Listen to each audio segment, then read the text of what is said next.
نوید اختر ہاشمی۔ جیسا کہ ذوق ٹی وی پہ ہماری کام کی بات جاری ہے، تو آج کی قسط نمبر 39 لے کے حاضر ہوا ہوں۔ تو پھر ایک لائن میں تعارف کرواتا چلوں کہ کام کی بات کیا ہے۔ کام کی بات وہی ہے جو ہم کہیں سے سنتے ہیں، ہم کسی سے پڑھتے ہیں، کہیں سے پڑھتے ہیں تو یا ہم کسی سے وہ زبانی سنتے ہیں یا کہیں سے پڑھ لیتے ہیں، یا پھر وہ ہمارے بزرگوں نے ہمیں بچپن میں سنائی ہیں، تو کوئی کہانیاں اچھی یاد آ جاتی ہیں تو میں آپ کے ساتھ شیئر کر دیتا ہوں۔ یہ جو سا میرا کام کی بات ہے، اس کا بیسیکلی مقصد ہے سوسائٹی میں بہتری لے کے آنا، لوگوں میں صبر و تحمل پیدا کرنا اور لوگوں کو ایک بہتر اور سول بنانا۔ تو آج کی بات جو سی ہے، آج کا جو واقعہ ہے، بادشاہوں کے قصے میں آپ کو سناتا ہوں۔ سارے قصے میں کوشش کر رہا ہوں کہ ایک ہی چینل پہ لے کے آؤں تاکہ آپ کو سرچ نہ کرنی پڑے اور آپ جو ہے صرف کام کی بات نکالیں اور آپ کو سارے واقعات جو سے وہ مل جائیں۔ تو آج کا جو واقعہ ہے یہ بھی میں نے کہیں سے سنا ہے، تو میں آپ کے ساتھ شیئر کرتا چلوں کہ ایک دفعہ کا ذکر ہے کہ ایک بادشاہ جو کہ بڑا اچھا بادشاہ تھا، نیک بادشاہ تھا، وہ حکومت کر رہا تھا، تو سارا نظام ٹھیک چل رہا تھا۔ تو ایک دفعہ کیا ہوا کہ ملک میں قحط آ گیا، بارشیں نہ ہوئیں۔ یہ پرانے دور کی باتیں ہیں، یعنی کہ اس وقت یہ جو سا واٹر فلٹریشن وغیرہ یا اس طرح کی نہری نظام جب نہیں تھے، تو اس وقت بارشوں کے اوپر منحصر تھی ساری فصلیں جو سی تھیں، تو بارشیں نہ ہوئیں تو قحط آ گیا۔ تو بادشاہ نے بڑی کوشش کی، تاجروں کو روانہ کیا کہ باہر سے جا کے سامان لے کے آئیں۔ وہ باہر کے ملکوں سے چیزیں خرید کے لے کے آئے، مال لے کے آئے، مگر کیونکہ قحط جو سا تھا وہ پورے ملک میں تھا، تو پھر بھی بڑی کوشش کے باوجود بھی انہوں نے بڑی یعنی کہ کوشش کی کہ بہت سارا باہر سے فوڈ لے کے آئے، مگر پھر بھی لوگوں کی ضروریات پوری نہ ہوئیں۔ اور جو سے تھے نا، عوام روتے، چیختے، چلاتے، گلا کرتے کہ بادشاہ سلامت، ہم تو بھوک سے مر گئے، ہمارا تو نظام نہیں چل رہا۔ بادشاہ بہت پریشان ہو گیا، بادشاہ بہت پریشان ہو گیا۔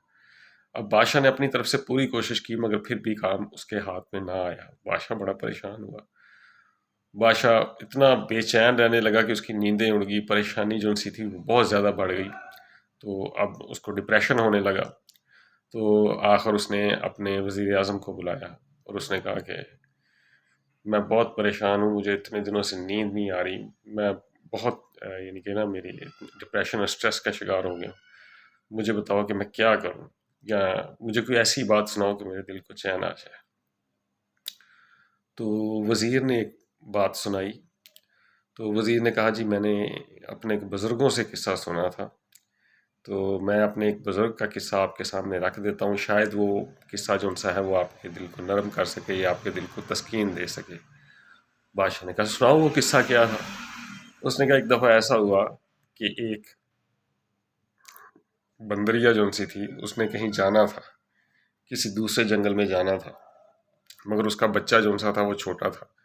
اسے پتا تھا کہ جتنے لمبے سفر میں جا رہی ہوں میرا بچہ اتنی تکلیفیں برداشت نہیں کر پائے گا۔ اس نے کہیں لانگ جرنی پہ جانا تھا، لمبے سفر پہ جانا تھا، تو اس نے کہا کہ جی میں کیا کروں۔ اس نے خیر وہ گئی، اس نے جا کے بادشاہ جو شیر تھا اس کو جا کے بتایا کہ میں بہت دور جا رہی ہوں، تو مجھے ضرورت ہے اس وقت کہ میں اپنے بچے کو کہیں کسی کے پاس دے کے جاؤں، مجھے کسی پہ اعتبار نہیں، میرا بچہ جو سا ہے وہ کوئی اس کو نقصان نہ پہنچا دے یا میرا بچہ کوئی سنبھال نہ سکے تو بڑی پریشانی۔ آپ جنگل کے بادشاہ ہیں، تو آپ جو سی ہیں نا سب سے بڑے طاقتور ہیں، آپ کی حفاظت میں چلا گیا، اس کو دنیا کی کوئی طاقت چھیڑ نہیں سکتی، اس کو مار نہیں سکتی، اس لیے میں سب سے محفوظ مقام آپ کو سمجھتی ہوں، تو اس لیے میں آپ کا اپنا بچہ جو ہے نا کچھ دن کے لیے آپ کے پاس رکھ کے جانا چاہتی ہوں، آپ میرے بچے کو اپنے ساتھ رکھیے گا، میں واپس آ کے اپنا بچہ آپ سے وصول کر لوں گی۔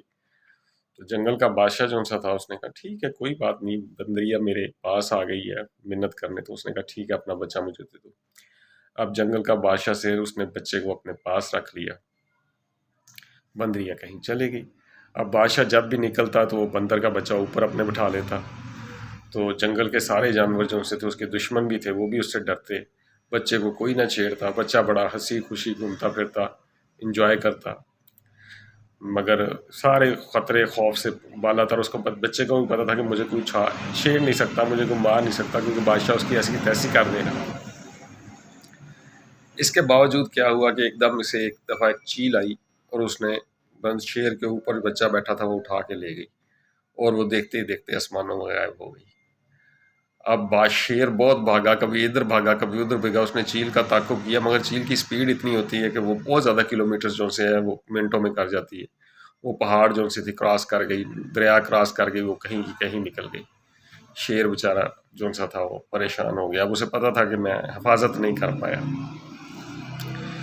آخر شیر آ کے بیٹھ گیا، اپنے پریشان رہا وہ بھی کچھ دن، مگر وہ ٹھیک ہو گیا۔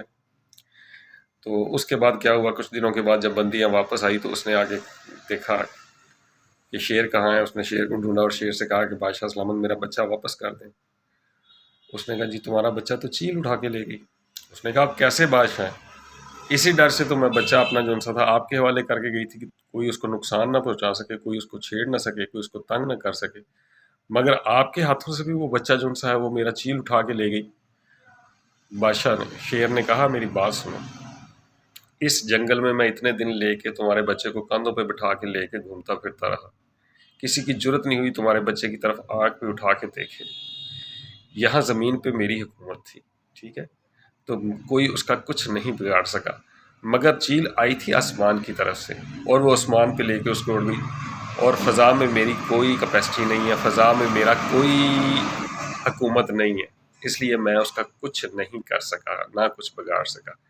اس لیے یاد رکھو کہ میں نے کوئی کسر نہیں چھوڑی۔ پھر جانوروں نے بھی گواہی دی کہ بادشاہ سلامت ہر وقت اس بچے کو اپنے ساتھ رکھتے تھے اور ہر طرح سے اس کا خیال رکھتے تھے، مگر چیل کیونکہ لے کے ہوا میں اڑ گئی تو بادشاہ سلامت ہوا میں اڑ ہی نہیں سکتے تھے، اس لیے ان کی پہنچ سے باہر نکل گیا مسئلہ۔ بندریا کو یہ سن کے جو انسا تھا وہ سکون آ گیا، وہ مطمئن ہو گئی۔ اس نے کہا بادشاہ سلامت مجھے پتہ چل گیا کہ یہ آفت جو سی ہے اوپر سے آئی تھی، اس لیے مجھے آپ پہ کوئی گلہ نہیں ہے۔ تو وزیر نے بادشاہ سے کہا کہ بادشاہ سلامت یہ واقعہ میں نے آپ کو سنایا ہے کہ قحط میں آپ اپنی طرف سے پوری کوشش کر رہے ہیں، سارا کچھ کر رہے ہیں، مگر اس کے باوجود اگر مسئلہ حل نہیں ہو رہا تو پھر یہ اللہ تعالیٰ کی طرف سے آفت ہے، اور اللہ کی آفت جو سی ہے نا وہ کوشش سے نہیں رکتی، وہ دعا سے رکتی ہے، ٹھیک ہے۔ اور جو اس دنیا کی آفات ہوتی ہیں اس کو انسان روک سکتا ہے مگر میوچل انڈرسٹینڈنگ سے، باہمی معاہدے سے، ایک دوسرے کی خیر خواہی سے، ایک دوسرے کے ساتھ سے۔ دشمنی سے آفت ختم تو نہیں ہو سکتی، آفت بڑھ سکتی ہے، ٹھیک ہے، مگر یہ ہے کہ خیر خواہی سے آفتوں کو کم کیا جا سکتا ہے۔ مگر جو آفتیں آسمان سے آتی ہیں ان کا تو ہم کچھ نہیں کر سکتے۔ دیکھیں کوئی بندہ ہوتا ہے خاندان کا پورے کا وہ سربراہ ہوتا ہے، میرے والد صاحب خاندان کے سربراہ تھے مگر ایک دم ان کی ڈیتھ ہو گئی، ٹھیک ہے نا، وہ آفت ایسی ہم کچھ نہیں کر سکے، مگر اللہ تعالیٰ کی ذات ہے وہ سب کو پالتی ہے۔ اسی طرح اور بڑے مسئلے ہو جاتے ہیں کہ جن کا ہم کچھ نہیں کر سکتے، بیماریاں آ جاتی ہیں، ایکسیڈنٹ آ جاتے ہیں، اور بڑا کچھ آ جاتا ہے۔ یہ آفات ہوتی ہیں زمینی، ان کو ہم کوشش کرتے ہیں، کوشش کر کے جہاں تک بچ سکتے ہیں۔ لوگوں کا ہارٹ اٹیک ہوتا ہے، بائی پاس ہو جاتا ہے، پھر بائی پاس ہو جاتا ہے، پھر بچ جاتے ہیں، ٹھیک ہے، مگر جب موت آتی تو پھر کوئی بچت نہیں ہو سکتی نا، پھر تو کہانی ختم ہو گئی۔ تو پھر اوپر والی آفت کو کوئی دنیا کا بندہ جو سا ہے وہ روک نہیں سکتا۔ بادشاہ جو سا تھا وہ مطمئن ہو گیا، بادشاہ نے کہا ٹھیک ہے میں جہاں تک ہو سکتا ہے کوشش کروں گا، باقی اب میں دعا کروں گا۔ پھر بادشاہ نے کیا کیا کہ سجدے کرنے شروع کیے، دعائیں گری اور اپنی قوم کو کہا کہ خدا سے مانگو۔ پورے ملک نے پھر مل کے دعائیں کی، اللہ تعالیٰ سے التجا کی، تو پھر اس ملک میں جو سا تھا وہ بارشیں ہوئی اور قحط ختم ہو گیا۔ سب کا ملنا ضروری ہے، سب کا ایک ساتھ ہونا بہت ضروری ہے، تب جا کے مسئلے دنیاوی مسئلے تو ختم ہو ہی جاتے ہیں، مگر اگر اللہ کی طرف سے بھی کوئی آفات ہوتی ہیں تو جب سارے انسان مل کے، چاہے وہ رشتہ دار ہوں، چاہے وہ بہن بھائی ہوں، جب سب مل کے اس کا مقابلہ کرتے ہیں یا اس کے لیے دعا کرتے ہیں، سارے ہاتھ اٹھاتے ہیں، تو کوئی نہ کوئی حل ضرور نکل آتا ہے۔ مجھے امید ہے یہ چھوٹی سی ویڈیو آپ کو پسند آئے گی، اور آپ کو اگر پسند آئے تو میری ویڈیوز کو شیئر کیجیے اور چینل کو سبسکرائب کیجیے۔ یہاں سے نوید اختر ہاشمی کو اجازت دیجیے، بہت بہت شکریہ، اللہ حافظ۔